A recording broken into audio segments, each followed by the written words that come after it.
Capes on the Couch podcast is for entertainment purposes only. Dr. Issues is a psychiatrist, but he is not your psychiatrist and does not have knowledge of your individual situation. For any personal mental health concerns, please consult your own healthcare providers. For medical emergencies, please call 911 or the designated number in your area immediately. Remember that you are not alone and help is out there.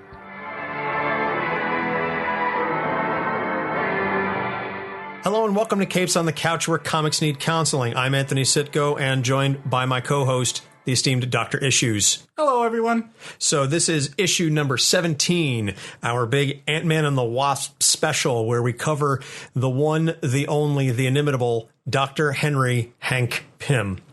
I think this is going to be a fascinating episode. Hank Pym is a longtime Marvel character and has a lot of history in the Marvel universe. So, Doc, I have definitely been looking forward to this one for the last week, and I'm sure you are as well. The man is an absolute genius, and he has caused so many problems.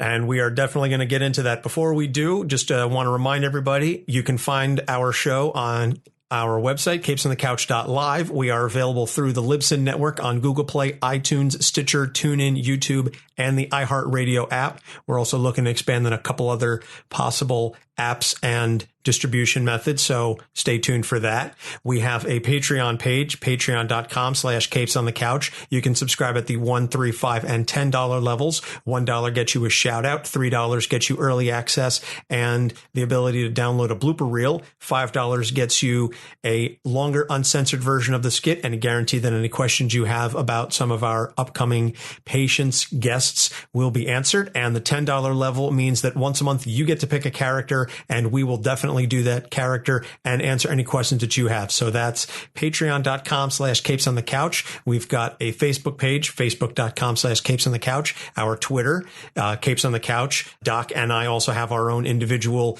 Twitter accounts, Anthony Sitko and Doc Issues. And we have our email address, capesonthecouch@gmail.com, where we love to hear from you. We love interacting with the fans in any way, shape, or form that's possible. So please, again, continue to like, subscribe, leave a positive rating and review if you listen to us on a platform that allows reviews. Before we get into this week's episode, last week we did the Sentry, and call it a combination of amazing coincidence and total research failure. We did not realize there was a new Sentry solo series coming out last week that happened to come out the exact same day that the Sentry issue dropped. So fantastic timing. But at no point during the episode did we address the fact that the Sentry had been brought back to life several months prior, thanks to Doctor Strange. And now he has a brand new solo series written by Jeff Lemire. I picked up the first issue. It's very, very well done. I mean, Jeff Lemire is an amazing writer. He was the last good writer on Moon Knight. And yes, that's a shot at Max Bemis. But Jeff Lemire is gold on anything that he works on. He's one of a handful of writers that I will pretty much buy anything that he's working on. Him, Tom King. There's a handful of writers that I say if they're taking over a character, it's going to be good stuff. So the Jeff Lemire Sentry run, I like the way the first issue was done, and I am very excited to see where they go with the character moving forward, especially after having done him on last week's episode. My only question is, so far, has he ripped anyone in half? Yes. Yes, he has, actually.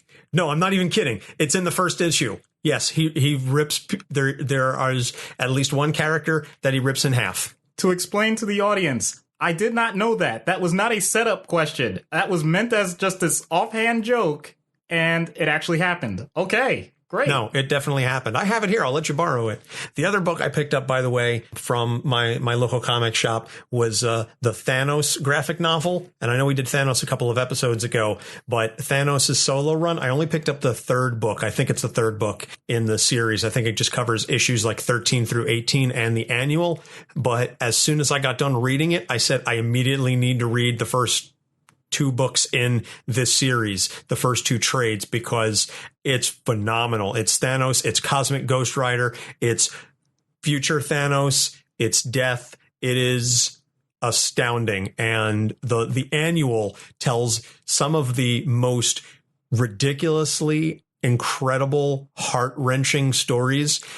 Thanos helps an old woman across the street is one of the most out there messed up stories I've ever read. And I know I see the look on your face, Doc, but trust me when I tell you, it's in the Thanos annual. Thanos helps an old woman across the street, and you read, it's just like literally 3 pages. But by the end of it, you go, oh, that is horrible. Okay. You certainly know how to sell things. So I'm going to look into it. Yeah, definitely look into it. And if you're interested, check out the Thanos annual. Also, by the way, check out the podcast that's co-hosted by one of the owners of that comic shop. His name is Pete. He's a great guy. I've been going there for years. Rogue Comics. The podcast is called Two Men and a Mouse, and it's about Disney World and all things Disney, basically. It's 2 guys who love Disney, who have a lifelong, not in a creepy way, but a lifelong love and appreciation, shall we say. I think that's a more polite term for it. So check that out. It's 2 Men and a Mouse. So give their episodes a listen. Moving into this week's featured guest, Hank Pym, who is in the Marvel Studios film Ant-Man and the Wasp, comes out, Friday. So I will definitely be checking that out this coming weekend. I cannot wait. I saw the first one when I was in Chicago. I happened to be there for a week for a conference, and me and a couple of the conference goers went and saw the first Ant-Man film. And I loved it. I thought it was so different from most of the other Marvel Studio stuff out there, and not in a bad way, certainly, and not slamming the rest of the Marvel Cinematic Universe, but I just thought it was visually inventive. I thought the characterization was hilarious, and anything that Luis is in, I think he's just absolutely, he stole the show in the first one. So I cannot wait to see this one, especially post Infinity War. I'm very curious to see where they go with that. The first one definitely exceeded expectations for me. I didn't really have expectations because I didn't see how it would fit into the rest of the Marvel Universe. I just kind of had trust. But I must say, especially with the trailers that I've seen for the second one, I think this is going to fit in very nicely. Yeah. So Hank Pym was created by Stan Lee, Larry Lieber, his brother, the King Jack Kirby, and Dick Ayers in Tales to Astonish number 27 in January of 1962. So that is now 56 years that we have had Hank Pym in the Marvel Comic Universe. At this point, I feel like we should be able to just insert Lee and Kirby as creators, period. Like just automatically Marvel, Lee, Kirby, done. Well, the early stuff, yeah. I mean, obviously, any character that came in later than like the 70s, but or later than the mid 60s. But even Spider-Man was Lee and Ditko. It wasn't Jack Kirby. But I digress. So originally, in the first story, he was just Hank Pym, and he discovered / created these Pym particles, which allowed someone to change their size, go from incredibly small and then back again. That was it. So you could just shrink and then return to your normal size. So he studies ants and he creates this suit that allows him to communicate with them. And then he calls himself Ant-Man. So that's the beginning. But that wasn't until his second issue, technically. The first one was really just almost like a horror story because he shrinks down and now he has to escape all of these ants and these other things that are coming after him because he's super tiny. It's like, Honey, I Shrunk the Scientist. Random fact. Until a few years ago, I never looked at that issue because I don't like arthropods. I don't like things with exoskeletons. So the idea of an Ant-Man was something that turned me off completely. Yes, I remember that. And I also remember how you got over that fear of arthropods. But we're not going to get into that because this is a generally family-rated podcast. So he reveals his identity to a Janet van Dyne. She's a socialite. He was trying to get in good with her father, or her father wanted his help. I forget exactly how it went about. But so her father ends up dying and he helps her try to get revenge on I think it was an alien that killed her father, if I'm not mistaken. Anyway, he gives her tiny wings with Pym particles and he calls her the Wasp. So now you've got Ant-Man and the Wasp, and they go on to establish the Avengers. They are part of the very first Avengers crew with Iron Man, Thor, and the Hulk. In fact, Janet is the one who comes up with the name the Avengers.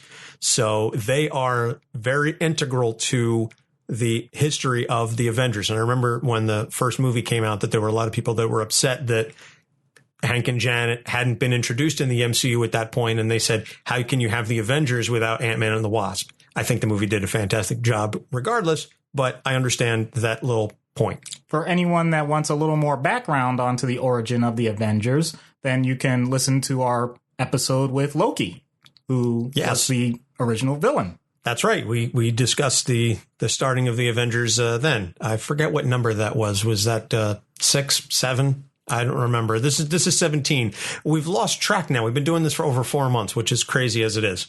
So in Tales to Astonish number 49, November 63, so, almost 2 years after he gets introduced, he creates the Giant Man identity. So now he can go from tiny, now he can go big. I think initially he was about 10 or 12 feet tall. That was as large as he could go. So he creates the Giant Man identity and he starts dating Janet. I'm pretty sure that anyone that's wondering, was he compensating for something? In the comics, they indicate yes. Absolutely. That comes out later on, that he felt, compared to Iron Man and Thor and the Hulk, that what can I do as this tiny little man? I need to be big and strong like everybody else.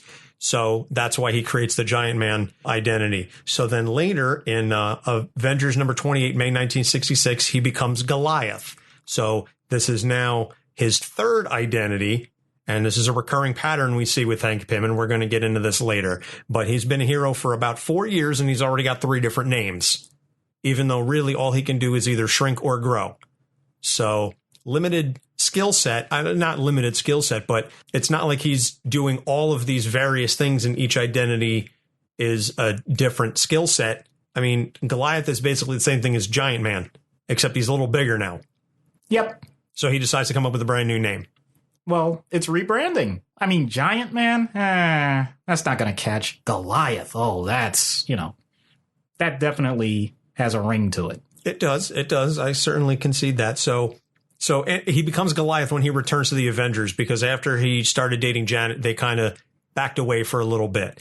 So in 1968, he creates Ultron. And this becomes one of the Avengers' greatest foes, one of Marvel's comics' greatest foes, the sentient robot based on his brainwaves and the body of the Vision. So that in and of itself became a huge thing. And we'll certainly be revisiting Ultron later on, because that is definitely one of his biggest regrets and sticking points, is his creation of Ultron. So in Avengers number 59 and 60, he becomes Yellow Jacket after he gets exposed to some chemicals and suffers from schizophrenia as a result. Okay, people, I'm not going to even pretend. That just doesn't make sense. No, I think we all can understand that in the real world, you don't get schizophrenia just from chemicals. It doesn't work like that. Science does not work that way. Also, that's up to number 4 now. Yes, this is the identity number 4. And here's the other thing. Here's the other thing about the Yellow Jacket identity. When he comes up with it, he says, I'm Yellow Jacket. I killed Hank Pym. He convinces everybody else that Yellow Jacket is somebody entirely. Janet's the only one who realizes it's him. He proposes to Janet as Yellow Jacket. She says yes.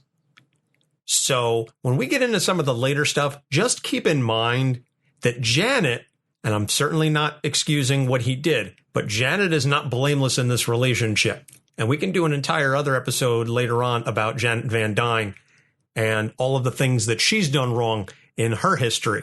But just saying, I'm not saying she deserved it, but she was not blameless in this, because she was like, oh, he's going through a drug-fueled mental breakdown. Let me marry this guy. I understand what you're saying with that. But when we get to one of the major points that we're going to talk about later, be very careful about excusing things. Again, I'm not excusing anything. And that's what I'm making perfectly clear. I'm not excusing domestic violence. All I'm saying is she was not in the right to take advantage of a man who was not in his own mind for her own marriage goals. She was like, oh, hey, he proposed to me. I know it's him, and I know he's going through a hard time and he's suffering from this drug-fueled mental breakdown, but, I kind of want to marry him anyway.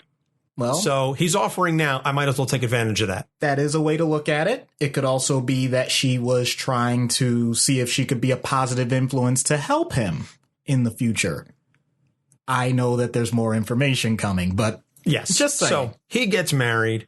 So he rejoins the Avengers as Yellow Jacket. He temporarily gets kicked off the team by Henry Peter Gyrich, who's the Avengers government liaison. Side note, I love the character of Henry Peter Gyrich. I just think the notion of this government suit coming in and telling the Avengers how to run their team and what it is that they need to do so that they can be legal, etc., is just the ultimate thorn in their side. I just feel like he's a great heel character to use wrestling parlance. I feel like he's just a slimy, no good guy, almost like a Paulie Dangerously. And I'm going to bring it back even. Yeah, Paulie Dangerously, like early Paul Heyman.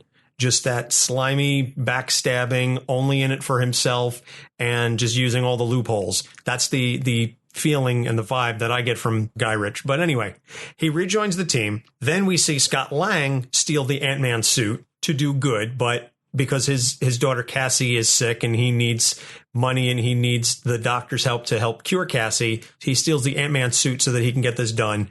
Hank Pym finds this out. Initially, he's upset, but when he discovers why Scott did this, he ultimately sanctions it as long as Scott does good with the suit. And I think that was done very well in the MCU version. Obviously, it's a much older Hank Pym, and Scott's motivations are not necessarily for Cassie's health, but it's still a situation where he's doing it for his daughter. And Hank is like, listen, as long as you do this for good, you have the capacity, I'm going to allow you to use the Ant-Man suit. So this is where now Scott Lang takes over as Ant-Man and Hank Pym is still Yellow Jacket. The other thing about the Yellow Jacket, and as we said, he's kind of recovered from the schizophrenia, but not entirely. And this is where he begins to demonstrate a mental breakdown. So he continues to attack villains even after they've been captured. Captain America says, listen, you're off the team. You're suspended. We're going to investigate this. Until that happens, you have to sit this one out. Hank can't deal with this. So he says, I know what I'm going to do. I'm going to initiate a false flag operation with a robot. I think it was called Salvation 1. That's right. So he creates this robot that only he knows the weak point, and he's going to send it to attack everybody. And then he's going to come in and he's going to disable the robot and he's going to lock it down and defeat it. And then he's going to be the hero, and then he'll get reinstated to the Avengers. And a variation of this was done in the first Incredibles movie. Yes, it was. So people should be very familiar with this concept. Yes. By the way, I saw the second Incredibles recently. Almost as good as the first. I still posit that the first one is the best Fantastic Four movie ever made. I just love the whole notion of the Incredibles. We can do an episode on the Incredibles because family dynamics and how each character is an aspect of a part of the family is done perfectly. Oh, absolutely. Especially the second one with Violet. Did you see the second one? No, not yet. The second one, oh man, the things they do with Violet's character, I think, just being a former teenager myself, even though I wasn't a teenage girl, but I was still a teenager, I think they just did wonderful things with her character. Anyway, so he creates this robot. Janet discovers his plan and she goes to stop him. And then it's the slap her round the Marvel world. Now, according to the creators, how hard Hank was supposed to hit her is up for debate. Which tells me all I need to know about really how they understood domestic violence. Well, I'm not arguing that point, but according to Jim Shooter, who was the editor at the time, or the writer, that he was the writer at the time, he was just supposed to just do a dismissive hand wave and he was supposed to accidentally strike her. That's not what Bob Hall drew. Bob Hall drew him backhanding her and sending her flying. Now, there is a big difference. I am not condoning domestic violence at all, but there is a big difference between saying, oh, you don't know what you're, oh, I'm so sorry, and get away from me, which is how he drew it. He's like, no one will understand. This is what I need to do. And he backhands her. And this is the moment that Hank Pym, to this day in Marvel Comics, and this is 40 some odd years later, he is still remembered and vilified in Marvel Comics for that hit. And we're going to address that. But for that reason, he's kicked out of the Avengers and Janet divorces him. Now, I can't blame anybody for any of this, but my point is that this has massive repercussions and ramifications for Hank Pym moving forward. He's trying to regain some semblance of his good name because now he's penniless. He's basically homeless. So he gets arrested while stealing adamantium because Egghead is trying to influence him. And then Egghead denies everything or is out of the picture because Egghead was presumed dead at the time. That's right. Everybody thought Egghead was dead. So he goes, no, you don't understand. Egghead may be doing it. And they go, that's nice. Now you're blaming a dead criminal.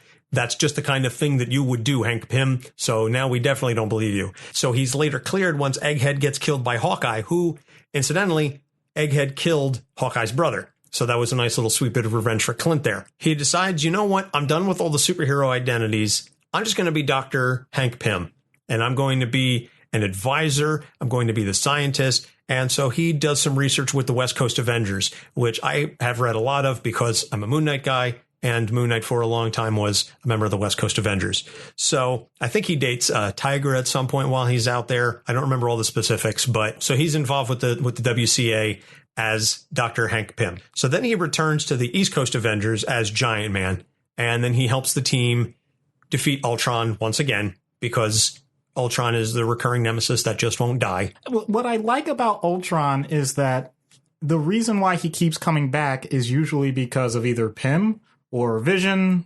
Just the idea that, hey, we got rid of him. By the way, I wonder how we're going to work on advancing society, and here's Ultron again. Whoops. Yeah, he's definitely, Ultron is always going after one of his parents, so to speak. You know, either Pym or Vision. And I think that plays a lot into it. So in the Avengers Forever storyline, this is a little wonky, but follow me here. In order to fight Immortus, Rick Jones, who we could probably do another episode just on Rick Jones and all of his interactions and friendships with Captain America and the Hulk and Adam Warlock and all of, Captain Marvel and all those guys. So Rick Jones calls upon a number of heroes from different points in the timeline. So he calls upon the past Yellow Jacket and the current Giant Man. So now there's two versions of Hank Pym on this team from different timelines. And the Yellow Jacket betrays the team to Immortus, but then he just kind of gets overcome by guilt and he returns to side with the heroes. And it turns out later that each of the heroes was picked for a specific reason. That Yellow Jacket was picked for that reason because they knew he was going to betray everybody, but he had to betray them in order to get everybody lined up so they could defeat Immortus. So it's like, curse your sudden inevitable betrayal. We've already had that mentioned before of the frog and the scorpion in a previous episode. Yes. Well, I was making a Firefly reference, but sure, we can also go with the frog and the scorpion. How many people listening to this have actually seen Firefly? I don't know, but, I hope everyone. I hope everyone, too. Because, God bless browncoats. Then after Avengers Forever, now he's got a split personality between Pym and Yellow Jacket until they're restored by the Wasp. I'm not going to get into the specifics. It's, I don't know. I didn't really like that particular storyline. So now we're into the Civil War and Secret Invasion back to back. So during Civil War, Yellow Jacket is pro-registration, but it turns out Yellow Jacket all this time has been a Skrull imposter, Critty Null. I don't know how you pronounce it. I don't care. Skrulls as imposters sucked. I couldn't stand this arc. Really? I'm sorry. I know. I'm probably in the minority with this. I wouldn't say you're in the minority, but I think it's certainly a controversial one, depending on the character. I do think if done properly, it can be done very well. And frankly, if I'm being honest, I think one of the things that the MCU should do in Phase 4 and moving forward is a Secret Invasion storyline, because I think it would be so potentially meaningful for some of the stories that you could tell moving forward, because now you go, oh, well, when were they a Skrull? When were they taken over? And I think it would just retroactively give some additional meaning to some of the decisions that were made, if it's done properly, mind you. I don't have very good expectations for that to happen, because I think it ends up excusing if, for example, one writer thinks that the way a character was handled in the past a bit incorrectly, just this magic eraser. I don't like that concept. I think that's my problem. I'm not saying that the arc was done incorrectly. I'm saying the entire premise is off to me. So that's a personal thing. I'll admit that. But yeah, it just fell flat to me. That's okay. All right. Well, anyway, so Janet gets killed in battle with the Skrulls. Hank decides he's going to take on the Wasp persona. So now that is 1, 2, 3, 4, 5. His fifth identity. Sixth if you include just Dr. Hank Pym. So he's really got an issue with picking a name and sticking with it. Then he creates the Avengers Academy because he wants to help train some young powered individuals. And I really liked this arc. I know it was just kind of I don't want to say forgotten about, but it wasn't one of the more high profile stories or high profile books at the time. It was kind of overshadowed by a number of other things that were going on, particularly AVX, etc. But I liked Avengers Academy. I thought, again, conceptually, it was very well done. I liked some of the younger characters that were introduced, Hazmat, and I forget what her name was, but she was basically like Taskmaster's daughter, or believed to be Taskmaster's daughter. I really liked, again, some of the characters that were introduced and some of their skill sets. So then he joins the Secret Avengers as Giant Man. And then we move into the Age of Ultron story. And this is not anything like the movie. They basically just took the name and the fact that Ultron was a main character and said, well, that's good enough. We've got the awareness for it. But the Age of Ultron storyline itself, I thought was okay. Wasn't my favorite storyline. Wasn't my worst, wasn't my least favorite storyline. I can't say I'm terribly fond of Hitch. Brian Hitch is an artist, and I know that's kind of controversial because he's very well liked, but there's just something about his style. It's just, But anyway, the storyline ultimately results in Wolverine and Sue Storm or Sue Richards, I'm sorry, going back in time to convince Hank Pym, when he's creating Ultron, to create this little flaw in his coding so that they go back to the present and they can introduce this virus, and it allows the present heroes to defeat Ultron. Quite literally creating a character flaw. Exactly. But I mean, hey, if that's what it takes to defeat Ultron, then that's what it takes to defeat Ultron. Which always makes me wonder, Hank, you couldn't have thought of that ages ago so that you didn't have to go through all of this stuff? Well, again, it depends on the writer. The Rage of Ultron graphic novel, which I really liked, I thought it was pretty well done. It was a self-contained graphic novel, but ultimately Hank Pym physically merges with Ultron. So now it's half Hank Pym's face and half Ultron's face, but mostly Ultron's body. An interesting ending, to be sure. Maybe not the ending I would have come up with, but that's why I'm not getting paid to write comics. I'm just here talking about them on this podcast. So I don't know who comes out the winner here. Probably the person getting paid. I would say yes, that's probably a good call. He rejoins the Avengers as Pymtron. I don't know how you would call this. Pym Ultron. I'm calling it Pymtron because I think it works. I've read that, but the way you're saying it right now, all I can think of is Pimptron, which I know is just way off base, way off target. Oh, man. But, including... Does he have a cane made of adamantium or vibranium? Well, I mean, that would explain the slap, wouldn't it? Oh, wow. Yeah, you went there. Okay. That was funny, though. That was funny. Domestic violence is not funny, but that was funny. So he rejoins the Avengers as Pymtron. Pimptron? Now every time I say that, that's all I'm going to be thinking about. I'm just envisioning this robot with a giant, wide brim hat with a feather and, this big flowing vibranium cape and... All right. We don't script everything, folks, I swear. So the team finds out that he's being controlled by Ultron, and they throw him into the sun. Well, I guess that would take care of everything, except in comics, that usually just leads to things being more powered later on. Overpowered, I guess. Yeah, generally speaking, that doesn't work. So then he encounters the team during the Secret Empire because he's not dead. And I actually like this sequence. He's wearing a chef's apron. I think it says Kiss the Overlord. And he's got a spatula and he's making burgers because he's trying to bring together Steve Rogers, who's the Hydra Steve Rogers, and Tony Stark, who's actually an AI construct within the Iron Man armor. So none of this ends up sticking because it's just the event. But he's trying to reconcile these two and basically say, hey, come on, everybody, we're a family. And Tony says, we can't work as a family because you beat Janet. And here again, this one incident gets thrown in his face. And again, I'm not condoning the domestic violence, but in the interim, he had done so much. He had reconciled with Janet. They had gotten back together. That's not really, we didn't really discuss that. But in the past, she forgave him. And it's not a situation where it was a victim of domestic violence being swayed by their abuser. They talked it out. They hashed it out. They understood that he had changed. He had grown. He had evolved. Pardon the pun. but this still gets thrown in his face. And we're going to discuss that when we get into the issues, but how much can one mistake hang over your head?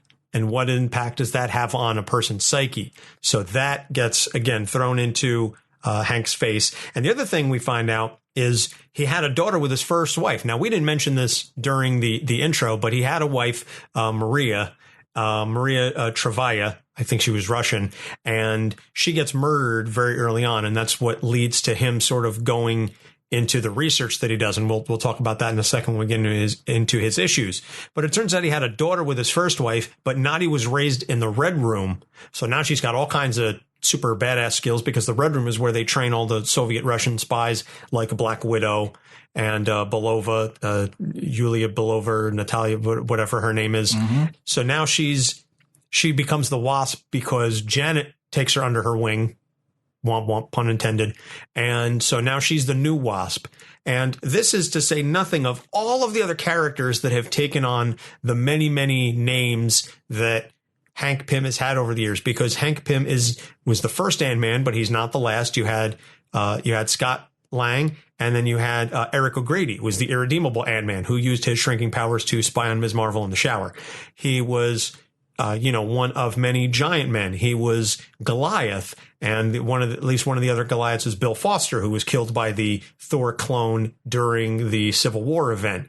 He was, Yellow Jacket, and you also had Darren Cross's Yellow Jacket. You had a couple other folks' Yellow Jacket. You had the Wasp. Again, Janet was the Wasp. Hank was the Wasp. Nadia is the Wasp. So every persona that Hank Pym has is taken on by at least like two or three other people. I think Hawkeye was Goliath at one point.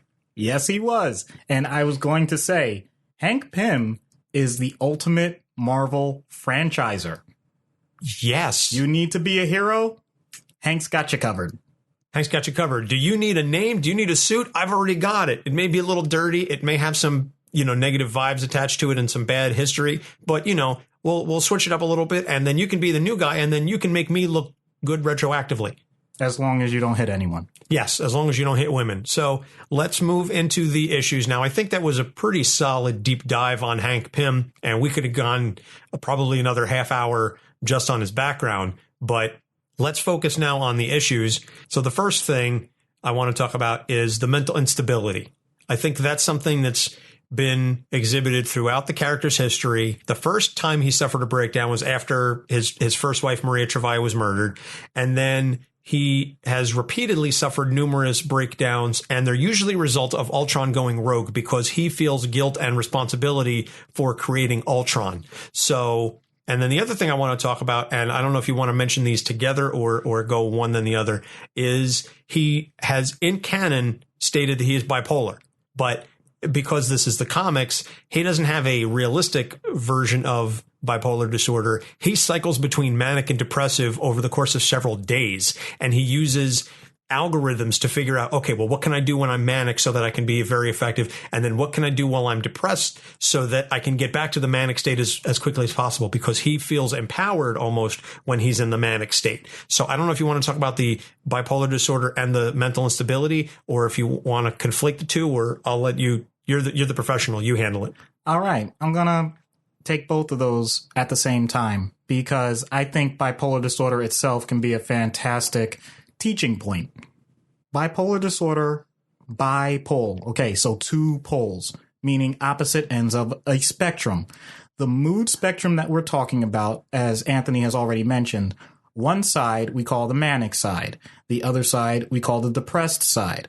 Most people are very familiar with the idea of depression, the idea that you're feeling sad, the idea that you don't have energy, things aren't worth doing anymore. You feel less of a person. Some people feel like life itself is not worth it. You don't eat as well, or you eat too much. You don't sleep as well, or you sleep too much. All those things are very common with depression, and most people in general, unless, the person doesn't want to talk about it or doesn't give any hints, you can kind of see it. The other side is a side that sometimes can be glorified. The manic side can be a situation where you have excessive energy. You don't need to sleep. You can go even days without sleeping. You are able to accomplish more than you regularly do. which most people would consider to be a bonus. You're able to come up with usually creative ideas, think outside the box. Those are all wonderful things. You can also think that you're better than people. Uh-oh. Well, maybe that's not good. You can also be prone to increased irritability. Okay. You can fly off the handle in terms of being very docile, but then just flying into a rage in a short period of time. Well, that's not good. You can have hypersexuality, which can be a problem because you won't know boundaries. You can lose sight of the fact that this is not a condition that should last for a long period of time because it's not truly sustainable. And you don't care because it feels great.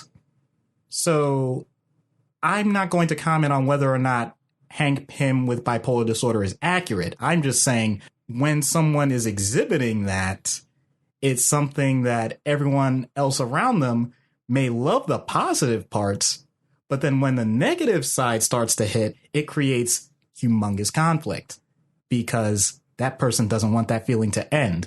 And the fact that Hank would want to stay in that realm of mania, that actually makes perfect sense because most people, when they have those episodes, want to keep it going.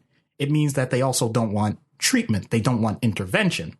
So someone like Hank Pym, who's an inventor, who loves to create things, maybe in those times, that's when he does his best. But at the same time, that also means he may not stop and think of the consequences.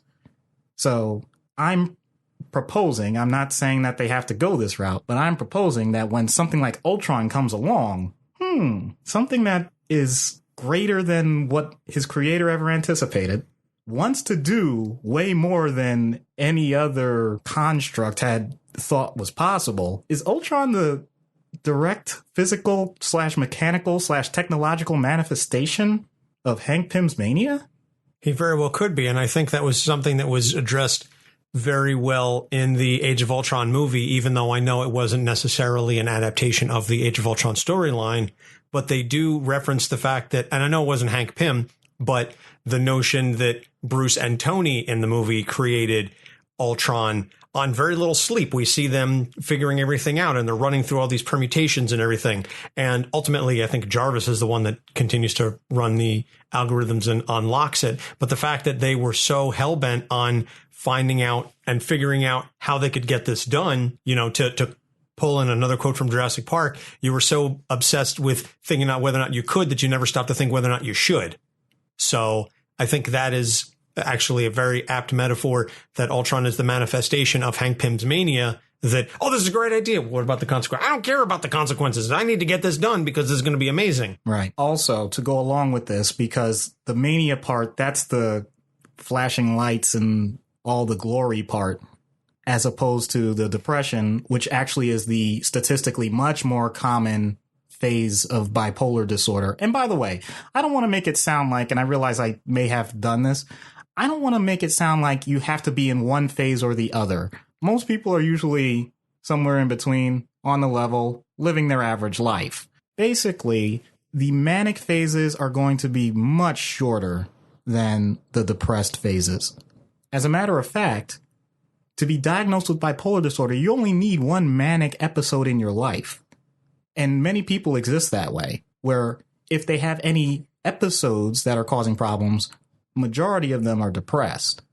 And in this case, to bring it right back to Ultron, you have a situation where your own creation has led to lots and lots of problems. It's very simple to see the idea that this one time with this massive episode, although he's had others, is leading to negative consequences, and therefore he's starting to feel bad about it. And then other people obviously are upset with how he's acted, and it can really start to weigh on a person over a long period of time. And the other part with bipolar disorder that I haven't even mentioned is that often these phases can be associated with psychosis. In other words, the WCW wrestler? I really hope not, because I'd like to think they have a little more skill than that. But ooh.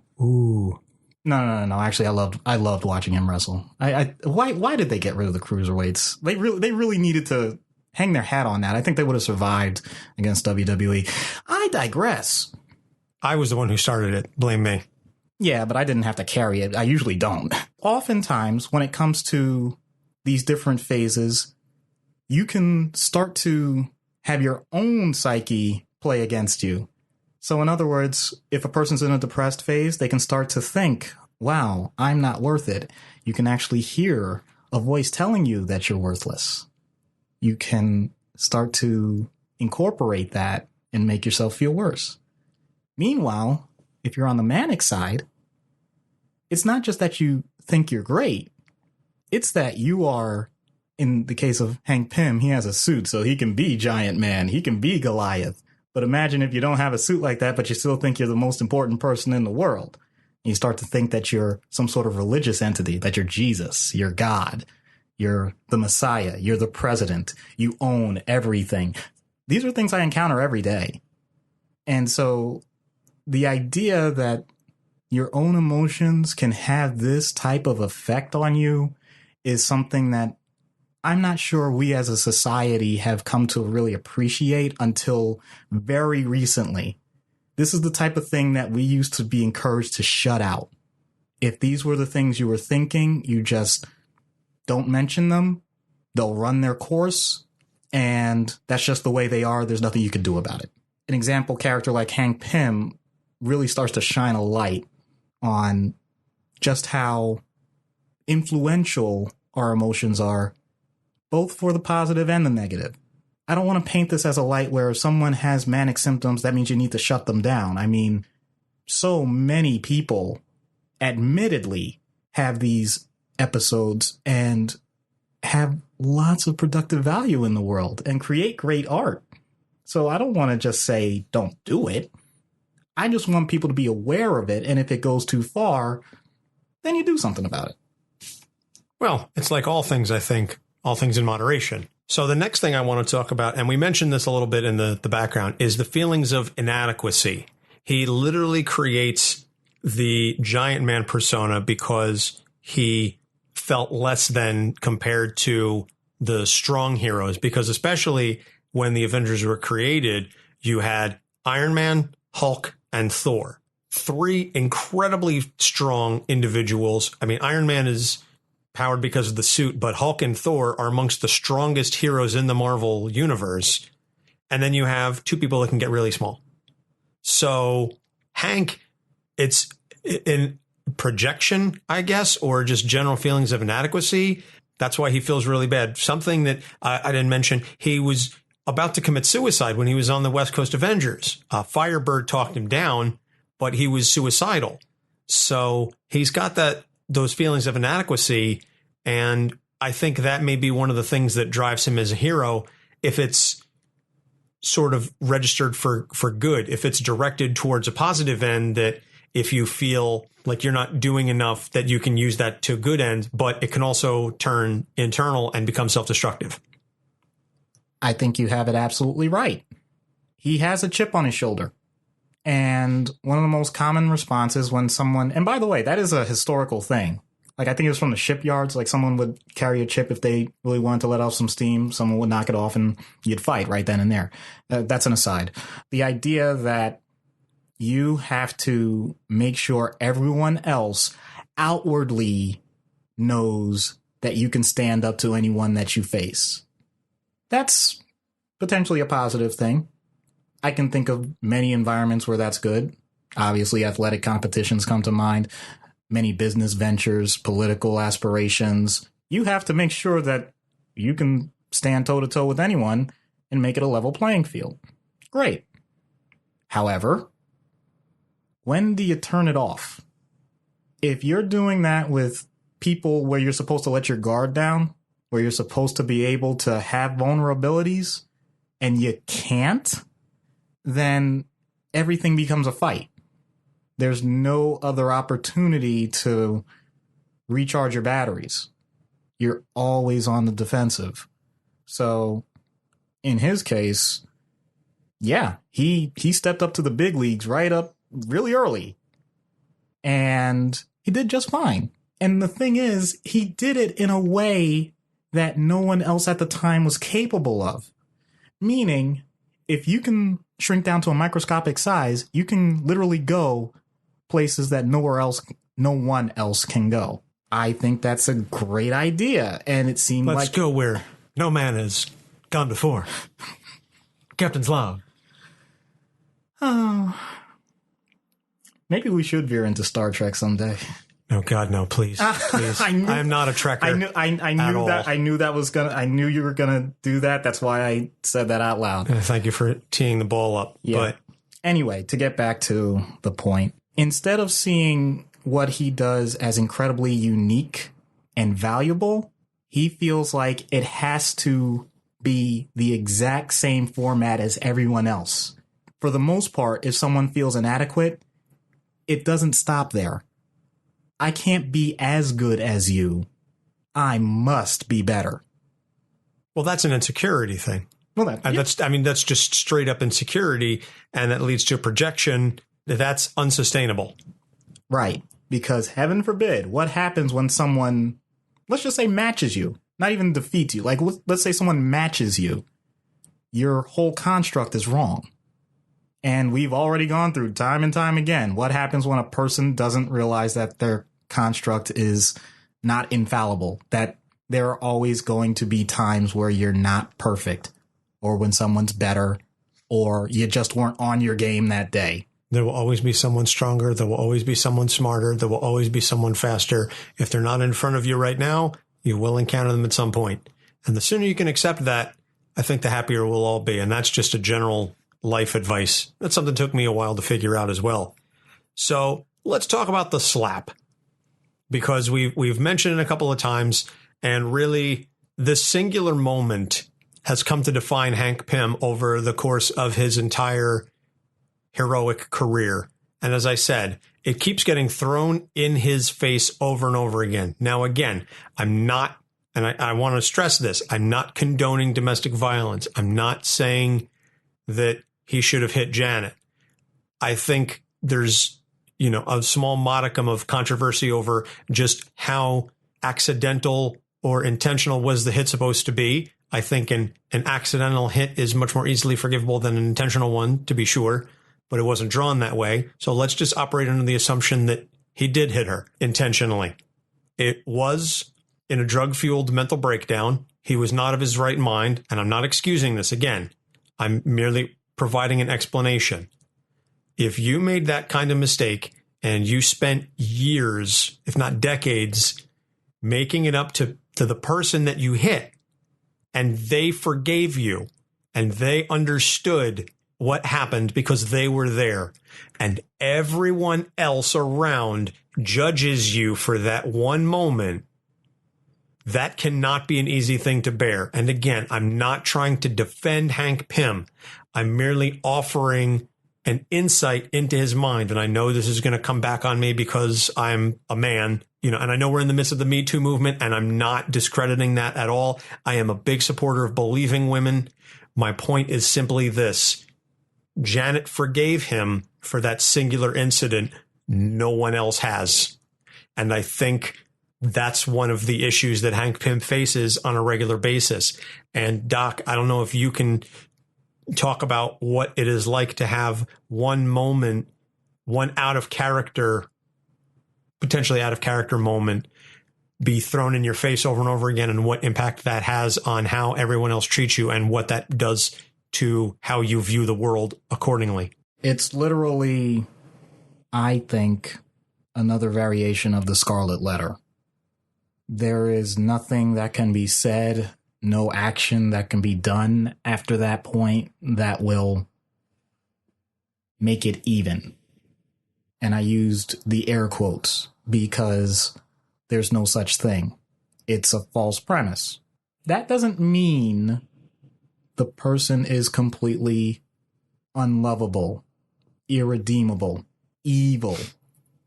But those are the pejoratives that are thrown onto the person, for right or wrong. I'm not trying to cast a judgment on that side. A person has a right to feel about another person however they see fit. I will say that it guarantees a narrow moat in life, meaning The second that Hank Pym sneezes wrong, it leads to people wondering, what's he going to do next? Is it going to be another slap incident? It leads to scrutiny. So not just the idea that people don't like you, but even a good action is going to be questioned in terms of its motivation. It becomes, I know we just mentioned the inadequacies and about, making sure there's a level playing field. It makes sure that the playing field is permanently skewed. So, congratulations. You now have a guaranteed uphill climb for as long as people remember who you are. And it also changes the goal, I think, because when the goal used to be, for example, we mentioned in his bipolar, to bring it back to that point, if you're in a manic phase and you want to be great and you want to be idolized and you want all of this attention, it can skew it to the point where the person wants the opposite. They want to be anonymous. They still want to do good, but they don't want people to know because it's just going to lead to people saying, yeah, but he did the slap. They want to avoid that. So it just turns the typical human motivations right on its head. And I think we see that a lot in modern society. And again, trying to tie it into current events, I think what we see many times is now, as soon as someone makes one comment that is considered not politically correct, and I'm not defending the comments that celebrities make or that people make, but if there's one misstep, all of a sudden, boom, they are cut off. They are a social pariah, and everything they've done is now suddenly called into question. And the hashtag, all your faves are problematic. And I see that title a lot, where everybody's always done one thing that you're going to disagree with. And again, I'm not advocating at all that we should excuse sexual assault or domestic violence or horrific crimes of this nature. My point is that we are in such a race now to show how accepting and how woke everyone is and how liberal and progressive we all are.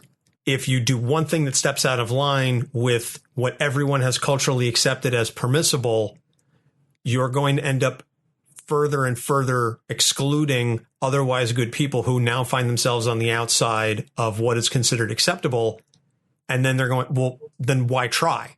Why try to be good if as soon as I do one little thing wrong, I'm just going to get excluded. And again, this is very difficult. And I know that I'm speaking from a position of privilege as a white, cisgender, heterosexual male. I am the man. I might as well have the man tattooed on my forehead. Like, I am a walking example of privilege, and I understand that. And I do my absolute level best to be mindful of that. My point is just a realistic examination of the world as a whole, and the understanding that even if everybody does 99% of things correctly, there's always going to be people that point out that 1% and say, because of this 1%, you should be shunned.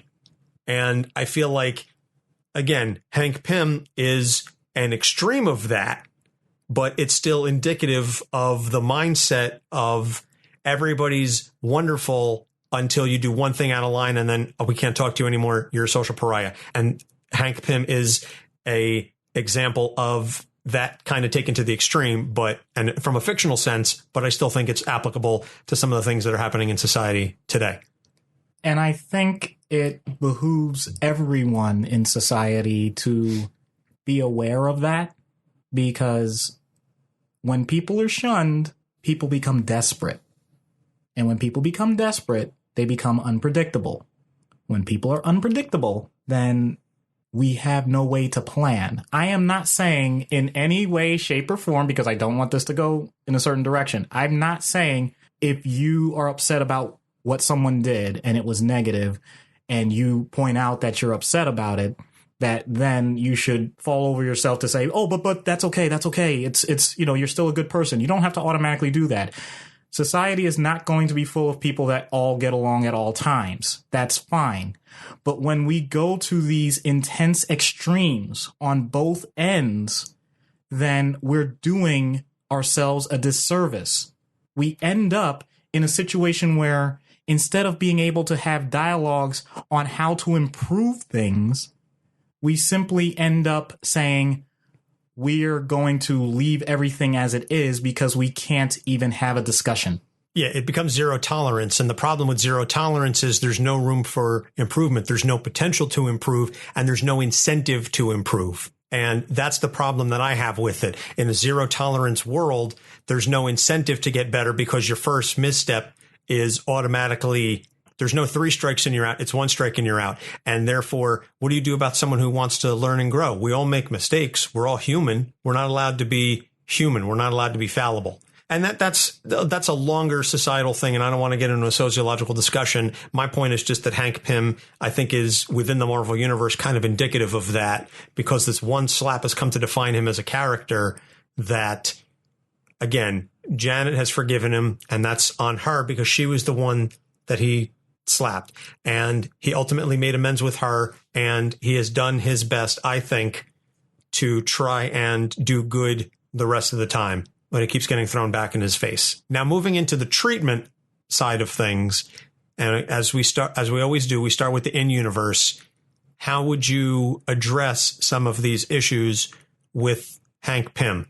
And at least from my perspective, I don't think I've ever done this before, but I'm going to make a suggestion that at least with Hank in these types of situations, it might behoove a group therapy session with other heroes to address some of these issues, because Hank has his own stuff to deal with. I don't think it should be a solely group therapy session, certainly allow for some one-on-one time. But I think a group session with some of the other Avengers and the other heroes that have this lingering hostility, and Janet, you can bring them all in and have this discussion and have Hank, whether he's, old Hank or Pymtron or whatever, have him discuss this with these heroes and hash this out so that they can all move forward from this singular incident. I think you spend the rest of the solo time with Hank talking about everything else, but when it comes to the slap, you address that in a group therapy session. And I like I said, I've never made a suggestion to you because you're the professional, I'm not. And you can tell me I'm flat wrong, but that's just an idea that I had that for this character in this particular instance might be a good idea. Am I wrong? I think you just earned the nickname Thor because you stole my thunder. Oh, Jesus. Seriously, if you have a group of people that you have to deal with on a regular basis, and it's about one particular incident that everyone is aware of, but clearly there's a huge divide in terms of how people feel about it. Well, the majority feel one way and Hank feels another way. And Janet feels probably somewhere in the middle of that, conflicted, even though she's forgiven him. I mean, I can't speak to it personally, but I mean, that's the type of thing where forgive and never forget. A group session would be fine. I think it could be beneficial as long as they're willing to come to the table. What my concern is, at what point did they say they were going to come to the table? They're still at that point where they're shunning him. You'd almost have to have like a mediation ahead of time to get to that point. And Hank has to be willing, and has shown it, I know, but really be willing to play the lamb on this. Because the second that he decides he's going to battle back, it's all going to fall apart.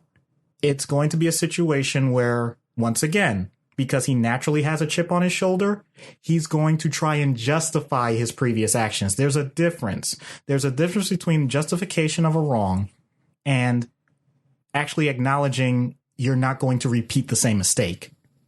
In other words, I'm going to give a famous example from years and years ago, and I'm sorry if I'm ostracizing some of our younger millennial fans.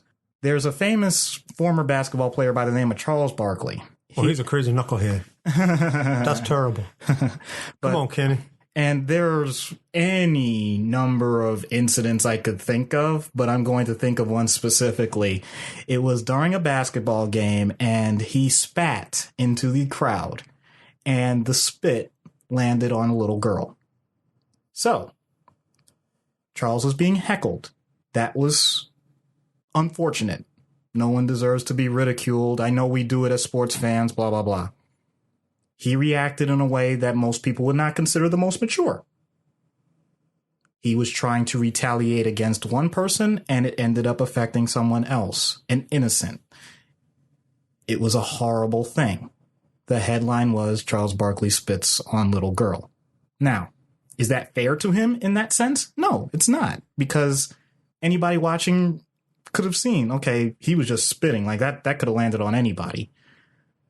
What he did wrong, though, in an interview later, was come up with all of these random justifications of what he did after he made an initial, like, I'm truly sorry for what I did, but then pointed out, like, well, anybody could have seen I was just spitting on the floor.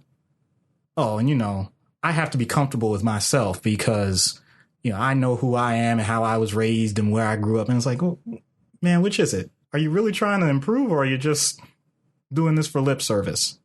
And unfortunately, with the way Hank Pym has been portrayed at certain points, I'll admit the other characters have a right to question if it's just lip service. He's definitely gone so many different directions. So yes, I'm not dismissing the group therapy. I'm just saying I'm not sure you jump in with that. All right. Well, now out of universe, you've got a bipolar, chip on his shoulder, mentally unstable genius who has this one incident that he feels is being thrown in his face repeatedly. What do you do differently to address that in a real person? Okay, I'm going to go by levels of severity. If I see that they're in a severely depressed or severely manic state, I'm dealing with that first. And in those instances, I do look at medication. There are medications that are listed within the psychiatric community as mood stabilizers. They're tools in the toolbox. I'm not saying that it's all medication. I'm just pointing out that in severe instances, most common ones, for example, lithium for helping with especially suicidal patients with bipolar disorder. There's also a few others. Most commonly, honestly, when it comes to the classification of mood stabilizer, many of them are also anticonvulsants, anti-seizure medications. So I would be looking at those as well. If we're not talking in those extremes and the person is much more on a base level in terms of their emotions, functioning, all of that stuff, now we get to the deep work of, okay, you mentioned the whole chip on your shoulder, inadequacy thing. Try and start a little bit from the beginning, dig a little deeper into their personality, what they grew up with, where it developed, because it didn't develop overnight. It was through years and years of interactions with other people, and what the results were. I would talk to them about, okay, what are their results of how they handled these different confrontations? Were they positive? Were they negative? I mean, honestly, if a person is going through life just fine, they don't need me. I'm not going to begrudge them that. But I have the strange feeling that they have had points where they wish they could have handled something a bit better. And so I can just kind of walk them through. There's something called interpersonal therapy where you pretty much play out situations back and forth and see if that's the result that you wanted. And just kind of critique it, kind of like you're critiquing a script. Obviously, you can't script everything in life, but you certainly can think about how interactions are going to go ahead of time if you know that they're going to happen with a boss, with a coworker, with family, et cetera, et cetera. I do that in my own mind all the time. If I know that I'm heading into a conversation, I will literally play out a chess match of possible alternatives. It's basically a choose your own adventure book in my own head of how a conversation, well, okay, if I say this is how it's going to go. But if I say this, then I turn to page 76. So I've been doing that pretty much my entire life. Right. I used it anytime I knew I was going to be in trouble, anytime I needed to break up with someone, anytime I knew I was going to have a confrontation at work. I would play out, okay, well, if I say this, and then try to get into the head of the other person, which has its own benefit because you get a better understanding of how other people are going to react to you, and you can tailor your speech and your words more accordingly. The one part, though, I'll admit that would be very draining for me would be, as you mentioned, the idea that there is one thing that was so negative that everyone always brings it up, and it's weighing that person down. Because there's two factors here. The first is, how does the patient feel? That's going to be fairly obvious, and your job is to be a sounding board to, I want to say, temper some of their responses, because they could be incredibly angry, rageful about it. They could be incredibly depressed about it. Whatever the case may be, the point is, don't let it get too off kilter and give them feedback about how they're feeling, accept it, etc., etc. The part that's draining, what about your own, meaning the therapist? What about your personal opinion of what they did when they tell you? I'm not talking celebrities. I mean, it could be a complete stranger with no news clippings or headlines. But the point is, within the family, there is some horrible blemish that won't go away. And they tell you what it is, and you think to yourself, well, that's pretty messed up. It's still your responsibility to help that person. It's still your responsibility not to allow that level of judgment to cloud your ability to help them move forward. And that's the type of situation where you have to have incredibly strict boundaries, because without those, it can end up in a situation where you're starting to project not just your values, but your, depending on the circumstance, uneducated opinion. And the person could completely shut you out, and justifiably so, because you've shown your ignorance. It's an incredibly fine line to walk. So I would make sure that the person gave me as much detail as they could, not to justify the action of whatever it is that they did that was so upsetting in the first place, but to make sure that I don't get anything factually incorrect, because that's going to give them that escape hatch to just say, well, it's clear you don't understand. And that burden, I think, tying into the conversation we had last week about depression and whether, you know, you got very emotional and you were talking about whether or not you feel like you do good sometimes. These are the things that you have to deal with on a regular basis. I, as the co-host, and our listeners don't carry that burden. They don't understand what that's like. You do. And I wouldn't wish that on anyone. So the fact that you were able to not only carry that burden, but able to function at a high level and continue to move on and have a productive life, I think is a testament to your training and your endurance and your, you know, your cognitive ability to just compartmentalize these things and to be able to say, this is just for work. And then at the end of the day, let it go or understand it and then move on. So that is a credit to you and your profession, frankly. Thank you. I will also say that I have to be cognizant if I'm dealing with a person in that type of situation, and this is not an exaggeration, I may be the only person that they have a positive relationship with in that moment. That is not something to be taken lightly. No, it is not. That's an incredible burden. And again, I don't begrudge you your ability to do that on a daily basis. So, well, I think we've about covered everything that we're going to cover with respect to treatment and the issues. So now we get to take all of this fantastic information. We've really gone a deep dive here. We're in an hour 15 already, and take it and apply it. So what happens when Hank Pym ends up on Dr. Issues' couch? Hello, Dr. Pym. I'm Dr. Issues. And how many doctorates do you have? Well, just the one. Well, then I don't think you're in any position to talk to me. I'm not here to lecture you, Dr. Pym. I'm here to help you. Like Tony tried to help me. Like Steve tried to help me. Like Jan tried to help me. Everyone who tried to help me failed and just made things worse. I could screw up plenty on my own. I don't need assistance. Dr. Pym, you're one of the most brilliant minds in the world, a world which you've saved numerous times over. I don't think any mistakes you've made override that. Oh, Doc, I am literally sharing a body with a sentient killer robot that I created, that I have tried and failed to destroy numerous times. That alone would be enough of a mistake to override any successes. But no, we're forgetting the time I hit my wife in the midst of a drug-fueled nervous breakdown, and now because of that one single incident, I'm labeled as an abuser. People who used to be my friends can't even look me in the eye. I'm shunned within the hero community. So please tell me again about all my successes and what they mean for me. I understand your frustration. Oh, I passed frustration a long time ago, Doc. I've set up shop firmly in loathing. Loathing others or yourself? Does it matter? Okay. Let's change topics then. How's your relationship with Janet these days? In spite of what I just said, I'm going to give you a break and not hurt you for saying her name. But if you don't want to be eating from a straw for the rest of your life, you will never speak her name in my presence again. Is the hostility because you feel guilty about the end of the relationship, or because you think she'll reject you in your current state? She rejected me a long time ago because of the slap. And I have spent all of my time since then regretting it and trying to make up for it. But depending on the day, she has or hasn't forgiven me, and nobody else has forgiven me. But, we've been over this already.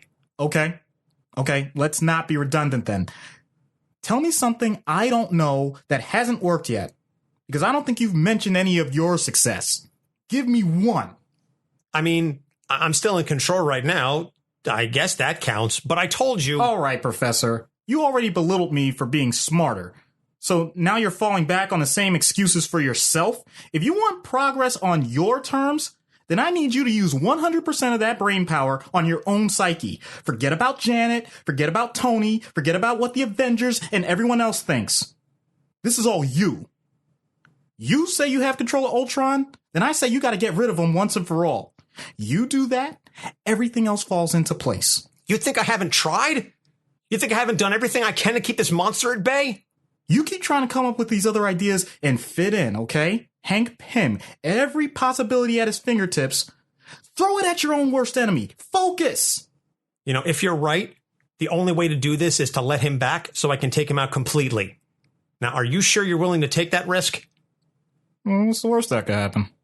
You really have no idea, do you, about what I've gone through with alter egos? You know how many mass extinction level events have started with the question, what's the worst that could happen?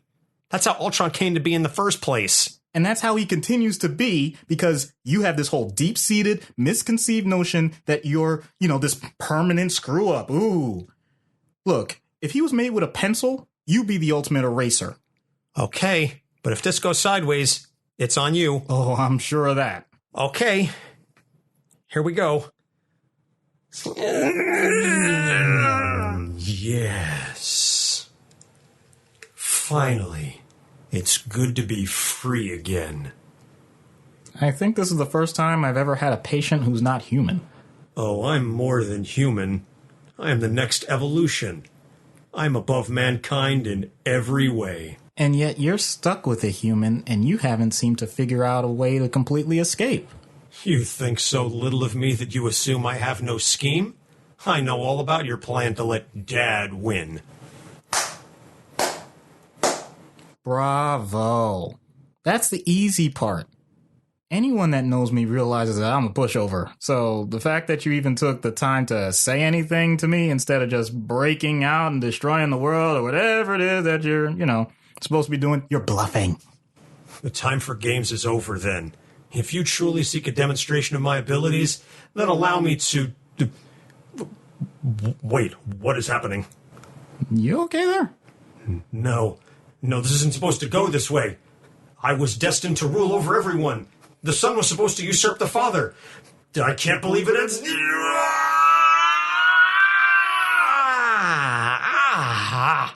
I can't believe that worked. Are you serious? I was being sarcastic. I don't feel him anymore. I think he's really gone. Wow. Okay, I think I need to use you as a case study. And I think I have to give you an Avengers ID card because you're on the team. Does that mean I get a cybernetic helmet? Let's start with getting you a username and password. I'll talk to Jarvis. We'll see how it goes from there. So, dude, you have to invite me to the mansion once you get access. Hey, man, what happens in the mansion stays in the mansion. Oh, come on, man. Don't do... You know I need to meet Cap. Come on. At least hook me up. I'll certainly try. Please. I need to touch the shield.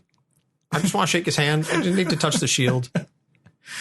I'll tell you what. If I can arrange for you to meet Cap, well, we'll see how it goes. Okay. I want to have him sign the shield tattoo and then have the signature turned into a tattoo.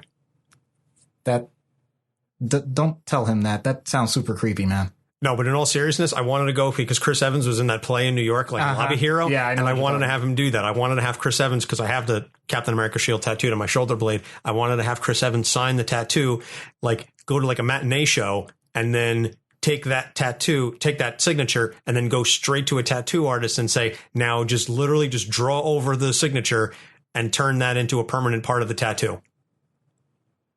You are a unique individual. I am not a unique individual because I know somebody who had that done with, I think, Kane Hodder. They have a Jason Voorhees tattoo, and they had Kane Hodder sign the tattoo, and then they had that turned into part of the tattoo. So I'm not the first person to think of it. I'm not that creative. I don't think I am anyway.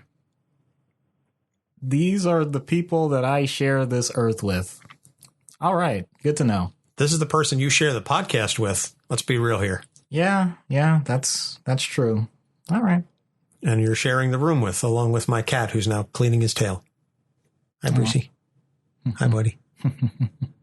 So that's going to about do it for this special, super long episode of Capes on the Couch. It's tying with the movie, so it's appropriate that we go a little long. Plus, again, Hank Pym being one of the founding members of the Avengers and a longtime Marvel character, we give him short shrift if we just do an hour because we'd be skipping over so much. Frankly, Cyclops could have been a lot longer, but, well, don't Scott's say a it. dick.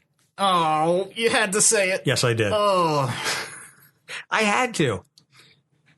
So that's going to do it. Next week, we've got Casey Jones from Teenage Mutant Ninja Turtles. So that's going to be a very interesting one because, again, as it relates to the comic books, because the Ninja Turtles have gone through so many different iterations in the comic universe, there have been numerous Casey Joneses. So this it's going to be a fun one. And then the following week, we are doing Scarecrow, the Jonathan Crane DC villain, not the Marvel Scarecrow. Wow. So that's going to about do it. Once again, reminder that we've got our website, capesonthecouch.live. We are distributed through the Libsyn Network, Google Play, iTunes, Stitcher, TuneIn, YouTube, and iHeartRadio. You can check out our Patreon and subscribe. Want to give a shout out to our subscribers, Robbie, Brian, and Mom. So you can check us out on Facebook.com/CapesOnTheCouch, our Twitter, Capes on the Couch, and our email, capesonthecouch@gmail.com. Anything else you want to add before we leave, Doc? Whenever you face adversity, don't shrink from the situation. Oh, God. I hate you so much right now. So on that note, for Doc Issues, I'm Anthony Sitko. Thank you so much for listening. We'll see you next week. Capes on the Couch podcast is for entertainment purposes only. Dr. Issues is a psychiatrist, but he is not your psychiatrist and does not have knowledge of your individual situation. For any personal mental health concerns, please consult your own healthcare providers. For medical emergencies, please call 911 or the designated number in your area immediately. Remember that you are not alone and help is out there.